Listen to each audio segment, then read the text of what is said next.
So is it possible that the Miami Heat have not just found their center for the future in Kel'el Ware, but they've potentially found an uncovered gem, someone who may end up being another all-star, all NBA level talent that they unearth and get the most out of?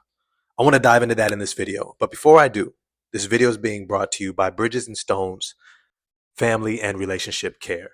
If someone you know and care for is struggling with their mental health or relationship, go to bridgesandstones.com and contact them for your free consultation today. One brave act today can create a better tomorrow. You know, one of the things that I've always respected and loved about the Miami Heat organization, similar to the San Antonio Spurs, even the Oklahoma City Thunder, and other strong organizations, is that they get every bit of talent out of each and every one of their players. It doesn't matter if you are undrafted, it doesn't matter if you're in the lottery. If you go to their organization, they are going to get every last ounce of talent out of you. Mostly because they're not an organization that is simply a turnstile of talent. They aren't somebody who is used to being in the doldrums, who is used to always drafting at the top of the lottery and sees it as, hey, if this guy doesn't work out, we can make the next one work. Also, a lot of those teams who are in the doldrums of the lottery over and over every single year, they don't have strong developmental programs. If they did, they would actually not be in the lottery for long, right? They would actually develop high-end talent. They would know how to scout it. They would know how to integrate it into their system, into their team. And then they wouldn't have to worry about so many individuals just being wasted and having to go on to, uh, brighter pastures or greener pastures in order to actualize their potential. All that's to say is if you go to Miami, you're going to play good. You're going to maximize whatever it is inside of you. And if you can't, it's probably because you weren't going to make it anywhere else, right? And these are the Hassan Whitesides and Dion Waiters, guys who have a lot of talent, a lot of potential, but don't necessarily have the internal fortitude for what it means to be a professional at this level. Remember, at this level means the best league in the world, the most talent, the most athletic, the most size, speed, length, agility, skill levels. This is that league. Not everybody is built for this league.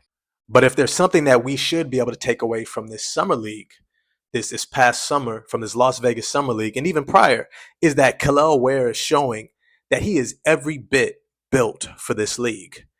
And I was trying to find a comparison because there was a thought that I had when I was talking about the Bam Adebayo video and the Miami Heat finally getting a center to play alongside of him.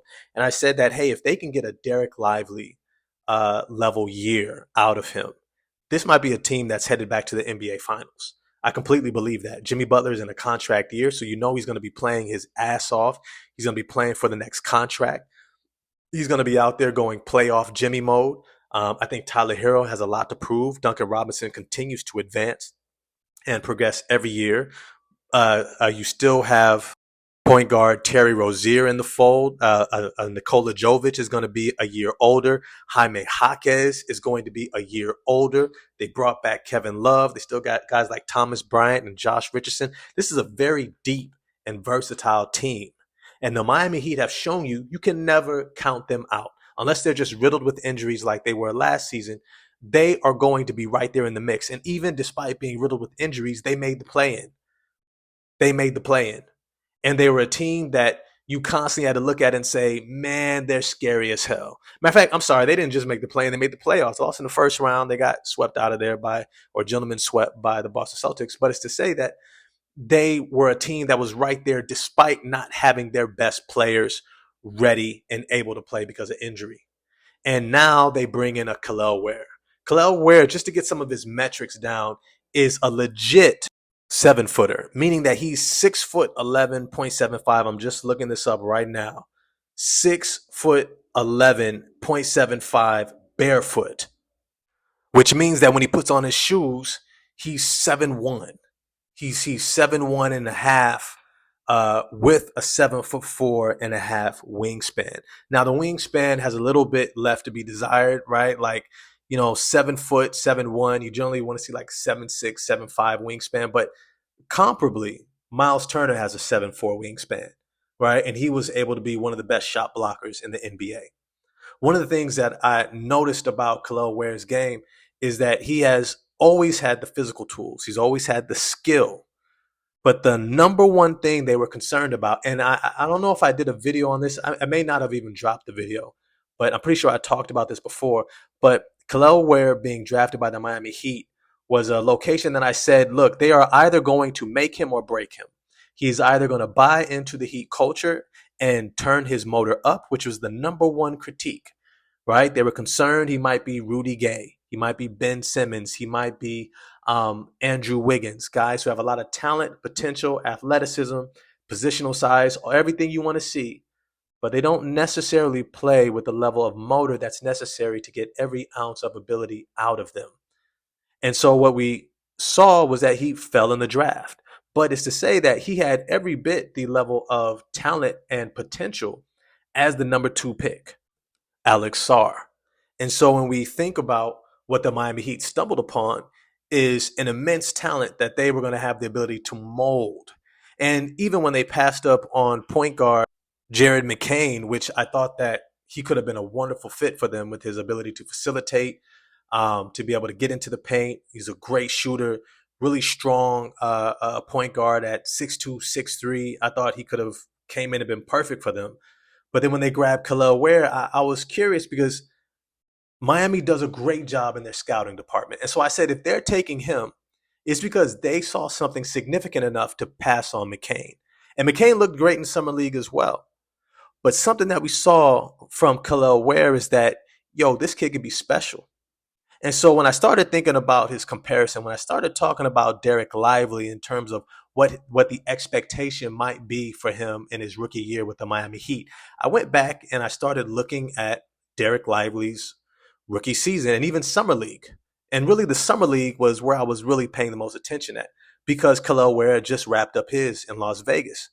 And when I looked, I noticed Derek Lively was not doing a fraction of the things that Kel'el Ware is doing.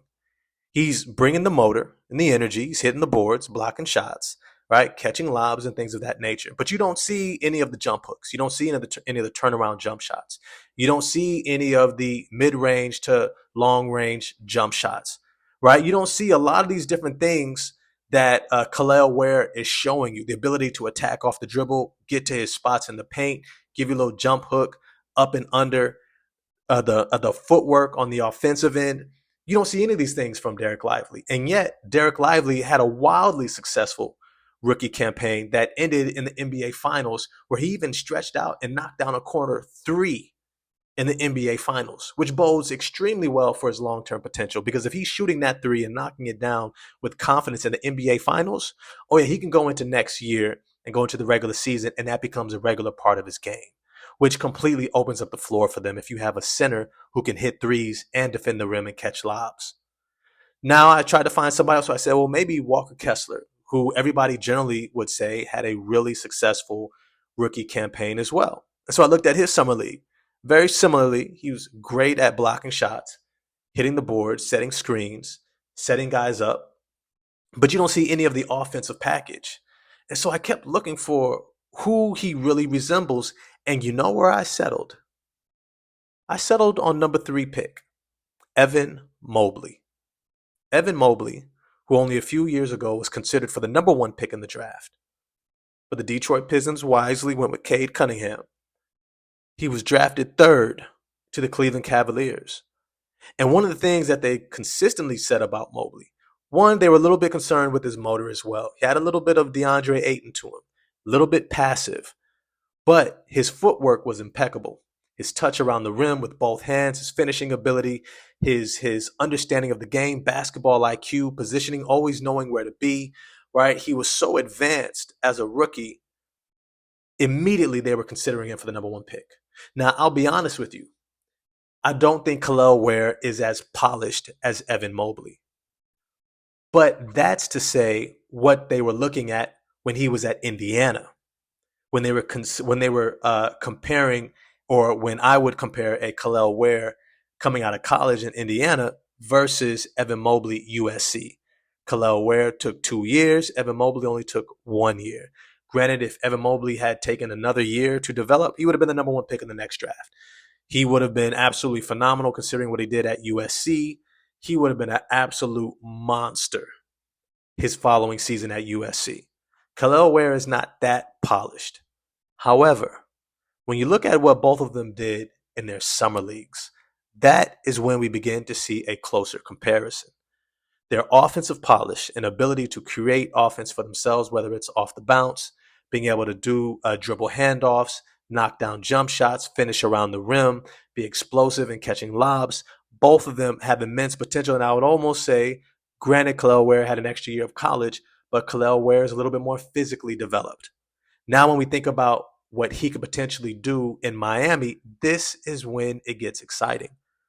Because what he's going to be asked to do isn't necessarily come in to be a savior, isn't to come in and be this amazing addition that completely transforms the franchise. He is going to be paced out, similar to what the San Antonio Spurs do, similar to what the Oklahoma City Thunder do. They place you in a role to play to your strengths while developing on the areas of growth, whether it's smoothing out your jump shot, whether it's working on your dribbles or setting solid screens, but they play to your strengths so you can be successful early on within their system. But their focus is making sure that you learn how to contribute to winning from day one. And Kel'el Ware is showing that he could be a part of leading that Miami Heat Summer League team to a championship in Summer League only bodes that much better for what he's about to do going to the bigger club for the Miami Heat roster. Now, I love the idea of him next to Bam Adebayo. I know he still has a Nikola Jovic there, right, who's at 6'10", 6'11", can shoot the ball, rebound a little bit, has some good versatility, and he should be stepping up in terms of the expectation the Miami Heat have for him. So he's going to be down the pecking order a little bit. You still have Kevin Love there and Thomas Bryant. But they're going to give every opportunity to Kel'el Ware to be able to step in and contribute from day one. And if he can, if Kel'el Ware can come in and have a Walker Kessler, a Derek Lively, even an Evan Mobley level of impact as a rookie, this team is going to be outright scary. Moving Bam Adebayo officially to the 4 position at the forward shifts everyone down and gives this team incredible depth and size and versatility. And their defense should be phenomenal. Having 2 rim protectors, it's only something that we're seeing now in the Olympics, where you have Anthony Davis and Bam Adebayo as a tandem in that front court. It is absolutely scary. Both of them able to switch, both of them able to cover the rim, rebound, bring a physicality, length, agility. They are able to cover so much ground, it almost seals off the rim. And they're able to put teams away.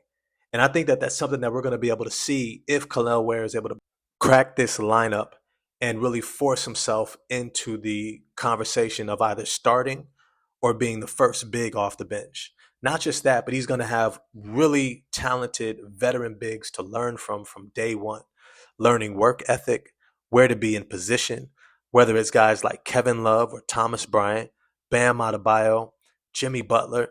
He's going to learn how to play physical. He's going to learn how to utilize his athleticism and skill, where to be. And I think it's only going to bode that much more for his long-term success.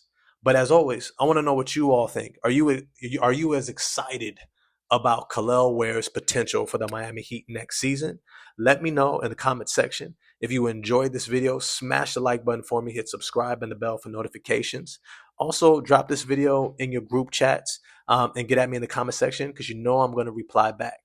Till later, I'm going to holler at you. Peace.